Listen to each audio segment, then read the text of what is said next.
This video is sponsored by Squarespace. To some extent, everybody is influenced by social media, by TV, movies, and there is a way to use that. But this video is about how not to use those influences, using them pointlessly, negatively, in a way that just leads to disappointment. When I was a teenager back then, being influenced was very simple. I'd watch Rocky and immediately want to start working out. But I didn't want to actually be a boxer. I'd watch Daley Thompson and suddenly look forward to school PE lessons. I never fancied taking up the pole vault though. I was a big fan of Arnold. I remember asking my parents for plastic dumbbells one Christmas. But I didn't want to be gigantic and surrounded by half-naked women. Last one's a bad example. Point is, I was able to see something inspirational, influential, and then use that to motivate me to pursue my goals, which may have had some loose connection to the source influence, but that's all. I wasn't trying to be them. And importantly, because of that, I gave no thought to the fact that I couldn't be them. So why today do so many people literally follow the path of their influencer? YouTubers who want to be Mr. Beast, or gym bros who want to be Matt Does Fitness, or just anyone off on holiday who wants to be any number of random Instagram bods stood on the beach. And what a path to disappointment that is going to be 99% of the time, because they aren't the person influencing them any more than I was Stallone, or an Olympian, or Arnie. So off to the gym, and I'm going to demonstrate the futility of trying to emulate others and show what you should do. As English poet Oscar Wilde famously suggested, be yourself, because everyone else has already taken. So that was earlier today. I went to the gym, I did a 1 kilometer row. I'm not a rower, I'm nearly 50. I don't really train on a rowing machine all that much. And every time I put a video online, people tell me that I'm rowing wrong. Apparently my form is rubbish and I don't know what I'm doing. But I went with the aim of doing that 1 kilometer in about 3 minutes, which is probably faster than you. In fact, even if you trained like crazy, you still probably could never beat me. Sure, there is now a few people thinking, oh, I could, well done you. But not many. The vast majority of people on Earth are slower than me on a rowing machine. Is that because I'm better? I work harder, I train smarter? No, it's because I'm me. My ability is almost entirely related to stuff like my size, my limb length, and a bit of natural aerobic capacity. Things that are unique to me, but not something I had much say in. I regard my rowing a bit like being able to get the Cocoa Pops off the highest shelf in the supermarket. It's handy, but it's not really something to take great pride in. That'd be like being proud of my huge feet. In fact, quick story, in the midst of my fat years, I joined a gym, one of my many attempts to get back in shape. On my first day there, after being given a little tour and shown how to use all the different machines and stuff, I was left to work out on my own. And I had a 500-meter rowing challenge pinned up on the notice board. I had to go, grossly out of shape. Been years since I've done any sort of fitness. I did a 1 minute 27, something like that. I got my name at the top of their little list. Now that is not a world-class fast time. I don't know if my name even stayed up there. I left, I never went back. I had a burger on the way home. But I do know I can just naturally row quick for a non-rower. Fat, not fat, training, not training, it makes no difference. Yay me. So clearly, if somebody were influenced by seeing me row and wanted to try and emulate what I do, they are probably not going to be able to do so because they aren't me. Now at this point, you might be thinking, who is watching some old bloke on the rowing machine and thinking, oh, I want to be like him? You have a very good point. Nobody. But that's because rowing fast is just not deemed, at this time, by society as an attribute to value. Something that gives you status and power and happiness and money, whatever. Also, even if it were, I go to great lengths to always tell people the aim of anything that I do here is to entertain and motivate. I tell you what I'm doing, but I don't suggest you copy me. This channel isn't saying how you should train or what you should eat. This isn't copy me, it's have a chuckle, go crack on with your own goals. They may be similar to mine, but that would just be coincidental. To quote the great American poet, Charles Barkley, I'm not a role model. But YouTube, Instagram, TikTok, Facebook, it doesn't take long to find on them people with attributes that at this time society does deem of value. And often those people with those attributes will suggest you copy them exactly, train like them, eat like them, supplement like them, and you'll be like them. But the reality is most people will no more end up looking like a jacked Instagram model than they will row as fast as me. Part of the problem is that there is a perception that the people who make it to the top of the influencer tree in the world of social media fitness did so by becoming what they are, and now what they suggest you can become too. But they didn't. They were already that. It's like going to an NBA game and thinking playing basketball made everybody there 6'8", and that if you practice like they do, one day you'll be 6'8" too. No, you won't. Only people oddly tall end up there in the first place. It doesn't mean every oddly tall person ends up there. Somewhere there's probably a 7'2" accountant doing tax returns. But it does mean oddly short people won't be dunking in the NBA no matter how influenced they are.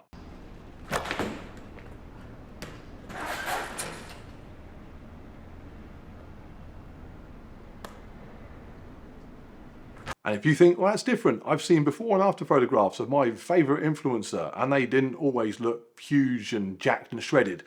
They weren't born that way, I agree. But they were born with the genetic potential to become that way. And that genetic potential is as outside your control as the genetic potential to become tall. Even drug use doesn't really change that. How people respond to things like steroids is just luck, if that's even the right word. Again, the bodybuilder glugging down on yet another sponsor's protein shake is not massive because he took steroids. He's massive because his natural genetics and his natural predisposition to responding to steroids all just lined up. For every fitness cover model, there is 1,000 steroid users that still look like a sack of shit and work regular 9-to-5 jobs. So where does that leave us? How should we use modern influencers? I'll tell you what I think, but first two things. One, here's me starting that row. You're about to find out how impressively quick my abnormally large and old body can cover 1,000 meters. Prepare to be as amazed as the little old lady that I got the sugar puffs down for in Asda last week. And then once that is underway, a quick word on this video's sponsor, but don't panic, it's not a protein shake company. So this is me getting ready. If you have any technical questions on how you should prepare for a 1,000-meter row, don't ask me. I got there 10 minutes before the place shut. I did a 2-minute warm-up, if you could call it that, while they vacuumed around me, and then I just went for it. Actually, the one thing I did do was I set my music up so that I started rowing at the right point in Hearts on Fire so that the final key change moment occurs with around 40 seconds of the row to go for that extra motivational push. I'm not sure how much of it I can play you without getting copyright issues. Let's have a go.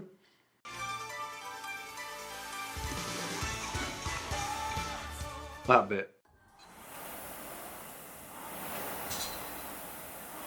Right, that is boring to watch. No wonder society doesn't value it. But I'll tell you what society does value. A good website, like ones from Squarespace. Smooth. So this video is sponsored by regular channel supporter Squarespace. Their help makes all this happen. And so to see what they do, get yourself to my website that I designed from a Squarespace template.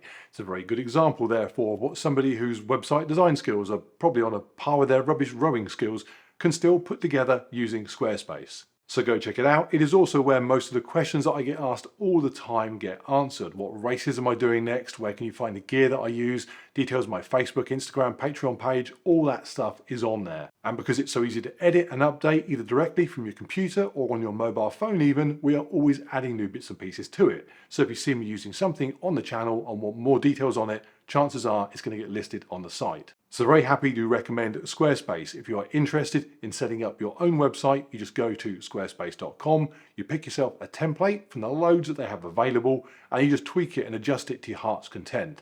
And I should point out, like much of the gear that I use, I've only scratched the surface of what it can do. So don't use my site as an example of everything that Squarespace has to offer. There is plenty more I could do and probably will get around to doing very soon. For example, in fact, I'm in the process right now of moving my domain stuff over to them. They do all of that stuff for you. You can also set up and maintain a blog. They've even got you covered if you need things like e-commerce abilities. So if you need a website for your business or just for fun, somewhere to upload videos and photographs to share online, go to squarespace.com. They're going to give you a free trial. And then when you are ready to launch your very own site, use the code MarkLewis for 10% off. Right, big thanks again to Squarespace for their ongoing support, and back to the row. So the plan with a 1,000-meter row is very simple. Set off at 1 minute 30 per 500-meter splits and don't slow down. Normally what happens is I get to 500 meters at bang on 1:30, but then feel pretty rough and it goes rapidly downhill. Sometimes I'll even get there ahead of schedule and it then goes downhill even more dramatically. It's actually quite hard in the first half to go slow enough. But here I got there a second or two down on 1 minute 30, but felt really good. In fact, I was absolutely certain I was going to beat my personal best, 3 minutes, 1.7 seconds. So with maybe 500 meters to go, I picked the pace up and the monitor showed I was on track for a 2:59. Unfortunately, with 300 meters to go, my legs were having none of it. The music was working perfectly. Mentally, I was feeling great, and it was sending all the right signals to my legs just to crush the last few seconds. But nothing was happening below the waist. That is grim at the best of times. Here, I was just watching the monitor start to show 1:35 splits, and there was nothing I could do. My head was sending 1 minute 28 splits to my legs were then sending their power to the display, and the display was coming back and telling my head 1:35. So I ended up with a 3 minute 2 seconds dead. Now, had I eaten something today other than a coffee and a cookie and leftover pizza, maybe warmed up properly, could I have got under 3? Yeah, maybe, but it was quick enough for this purpose, because it is probably still quicker than you. Now, if I was to now talk about what you should do to be able to copy that, it would be rubbish for 99% of people. It's just not going to happen. I could talk about how to simply get a bit quicker than you already are, if I had a clue how to do that. I could, for example, say, ignore me, here's what might work for you. But that's not what's going on in fitness influencer land. They know people don't want to be a better version of themselves. They want to be what they see on the screen. It's why the whole unrealistic body image thing exists. Why should it matter if somebody has a body that can't be emulated? Stallone's definition, Arnold's size, Dolph Lundgren's beautiful running. None of those things were realistic for the average person to try and achieve. But nobody cared. The problem now is that people see something unrealistic and are sad they can't be that, or feel the message is, and it often is, that they should be that. And so they value what they actually are so little it depresses them. So they have another cookie instead and move even further away from their unrealistic aims. It's worth pointing out the reason the message has moved from look at this, isn't it incredible, to look at this, isn't it incredible, and here's how you can do it, is money. More people will buy, click, engage with a message that provides you with the latter. Hence you have people like Chris Hemsworth, not content with look at me, now selling look like me. So the solution, or at least my solution, because I've been guilty of being influenced at times, is to actively focus on being yourself. Very deliberately move away from being influenced by the unachievable and see value in what you can achieve. But it has to be deliberate, something you work at. You take your eye off the ball, before you know it, you spent 2 hours on TikTok looking at bodies you can't have. Here's a good example of what I do. In a couple of weeks, I'm going to do an indoor rowing competition, a 500-meter race, something I'm able to do probably quite well. The next day, I'm doing a 100-kilometer ultramarathon, something I don't do very well. This is stupid. Why would anybody want to do this? This is nuts. There's no one here. Just in a field. It would be incredibly easy for me to get fixated on the rowing, to train properly, to correct my shitty form, watch YouTube videos on how to row. But why? In my gym I'm fast, but put me alongside proper rowers, I'm going to get crushed by people with even better genetics than me. And in my age group, people that have probably been rowing lots for 40 odd years. I started last Christmas and do 5 minutes a week. No matter what I do, I can't be them. I can't do what they do. If I went there with that aim, I'd leave disappointed. The only reason I'm going is to make a fun video about how I've got 2 races back to back, one for 1:20 and one for about 15 or 16 hours. And that 15 hours one is the one that I'm really looking forward to, because it is literally me seeing what I can do. I have no influence other than my own time from last year. This is stupid. I have no idea what time quick people will even do. I don't even know the names of any ultra runners apart from Goggins. Stay hard!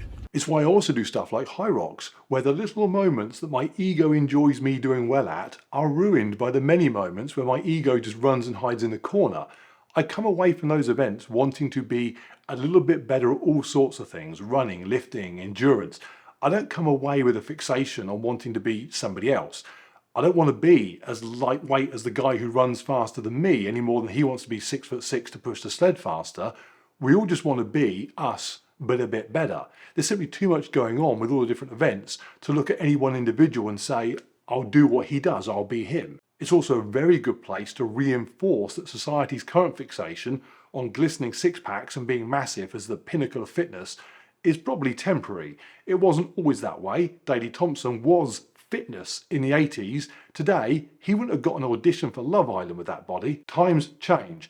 And when you see massive jack gym bros jogging around the High Rocks circuit, gasping for air, you realise you aren't overtaking fitness personified, you're going past a fad, one that places aesthetics ahead of all else. It's the equivalent of people that fit so many mods to their cars, they can only drive it as far as McDonald's to show the other car bros on a Friday night. It's a cool hobby, but if anyone said it was the peak of motorsport, you'd laugh. And this is not having a go at people that want to lift for aesthetics. I get it, I dabble at it, in moderation it's great fun. This is just to provide some reassurance to those that ponder stepping away from it that there are other things your body can do instead that may actually be more suited to you and just as good a thing for you to focus on. You don't have to follow somebody or anybody. And if you do, you definitely don't have to copy them and hope you'll be like them. Here's the best example of how to be influenced. And I use this example every time somebody moans that I'm not relatable for whatever reason on this channel. I had a lady email me a few months ago. I get loads of these, but this one stood out. She said that she'd watched all my videos and was super motivated. She started working out for the first time in years, wanted to be above average. She wasn't rowing or doing high rocks or gathering breakfast cereals from high shelving. She was 67 and taking the dog for a slow jog because she had £100 to drop. She wanted to be an above average 70-year-old dog jogger in 3 years' time. I was her influence, but her goals were hers. I emailed her back. I told her, that's amazing. You are exactly the sort of person I'd do all this for. I sent her the Oscar Wilde quote. I said he would have been proud. She didn't like Oscar Wilde. Her reply was actually pretty homophobic. In fact, it was a nasty piece of work. I had to block her in the end. That's probably another bad example.